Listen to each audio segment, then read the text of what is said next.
As we work through all the free video tutorials on the Husqvarna Viking Designer Epic 3, I want to show you what I picked up and what I'm transforming this little kind of decorative piece that was made a long time ago. It was meant to either like be on a little hanger. It was an in the hoop project. But what I want is here at my office is a place to kind of throw my keys and my wallet, like a little trivet. So I decided to take this piece that's already made and twist up the corners. You know, you've seen those, and where you just take a little tuck and then you'll end up with a little tray.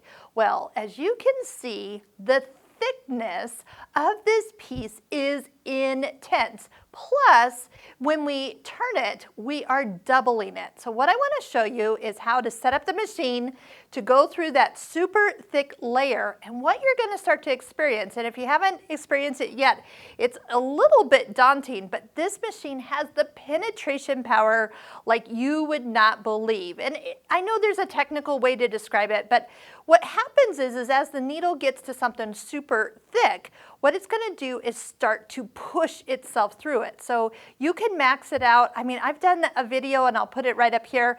I don't know if it was like 40 layers of cotton fabric. Well, this isn't 40 layers, but you can definitely feel when the needle starts to kind of really have to push to go through it. Well, here's what I want to say about this. Number one, this machine will go through just about anything. Number two is don't feel like you have to use like an old machine to do really thick work. I hear that a lot with my students, and they're like, no, I kept my old machine that you don't like for working on the thick stuff. I'm like, why did you buy this machine? This machine has got a motor that is much stronger than, say, a 30-year-old machine that you're just keeping around. So just note that it's not going to damage it. These machines are made for it. Now, if it does get to a point where it is so thick, it is going to start to feel like your anti-lock brakes. You know when you push on your brakes and they start to kind of pulsate? Well, the needle itself will pulsate itself through this fabric. Now, I've already done one corner, so I know I'm not going to get to that level, but I definitely know that people sometimes struggle with working with thick fabrics, just like, you know, where the foot kind of gets hung up, and we're going to use the multi-purpose tool. I'm also going to lengthen the stitch length so it's not making little tiny stitches like it's actually pushing or pulling the fabric through like it should. And I'm also going to use the reverse button to go back and forth a few times just to give myself a little bit. Now, how am I going to make this all the same tuck size? I will show you as soon as we get close up to the needle. So I don't even really have to measure or mark, but I am going to have the same little tuck on all three of the remaining corners. Start by lengthening the stitch length to 3 or 3.5 before you start anything thicker, and let's get started. I don't know if you can tell, but you know when you turn something that's been quilted and layered and stitched and has a back on it and has batting in it, there's a lot in that little corner. Now I know we're not sewing on that little corner, but when we go to turn it, that is quite a layer of thickness right at that point.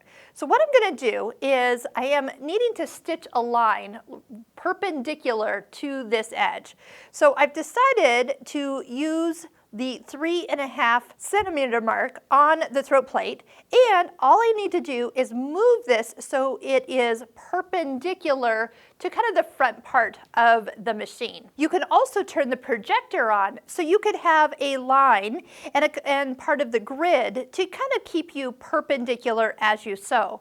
Now here's my other trick when sewing something thick. If you're going to try to start right on the edge, that means that your presser foot is going to be quite angled. So sometimes starting like right here is really hard. See how it is having to angle up to get started? Here's my trick. I always go ahead, slide in, lower the presser foot, and the first thing I'm actually going to do is reverse the stitches. So I'm going to go back to the edge, then come forward. And having those stitches kind of already engaged and connected makes working on a really thick edge easy. Now I am going to put the multi-purpose tool back here because as I start to stitch, I can keep the foot nice and leveled as I go.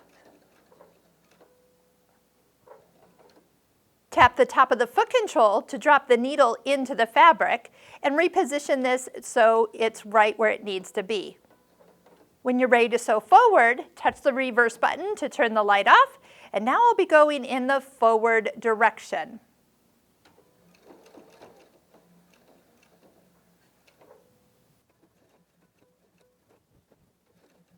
You can go back and forth a few times to make that area nice and secure. Sometimes when I'm working on very thick fabrics, I will opt to not use my thread cutter, but instead lift up the presser foot like normal, pull it out, and trim my threads manually. This is going to be adorable. I'm going to finish the other two corners and show you what it looks like at the end.